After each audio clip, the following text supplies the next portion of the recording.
nostalgia, because that's easily replicable. So I will have to ask you here is Mm, that what would it take to change though? Because I know he brings this up later, but mhm.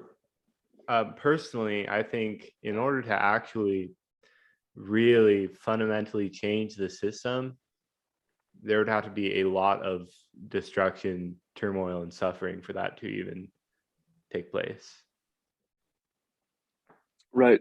I mean, if you use the frame of the revolutions we've seen in the previous centuries, it does entail um, bloodshed, but also where Deleuze kind of inserts into Fisher's writing is this idea that instead of fighting that sort of battle on the material stage, we instead need to kind of wrangle people's desires and re-territorialize the sort of modes of thought that have been Okay. coded by capitalism.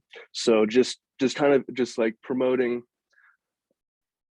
just a sort of like romanticism, I guess, about the world, a sort of like a breaking from the icy calculations that capital has ingrained into us so hard, and just kind of re-looking at life in that sort of more um, joyous but also serious way, right? Because it's a project and it must be Yeah. carried out. You can't just sit back and just kind of spectate while you be yourself or become yourself or whatever, that kind of thing. It needs to, it's a, because also nothing changes in societies unless there's a mass. You need like the idea of like a great man, rising to power, like that attaches onto our myths and stories well, right? Mhm. The Napoleon figure, but above him standing triumphantly is sees masses of people, right? And that's the only Yes. way that change can be affected.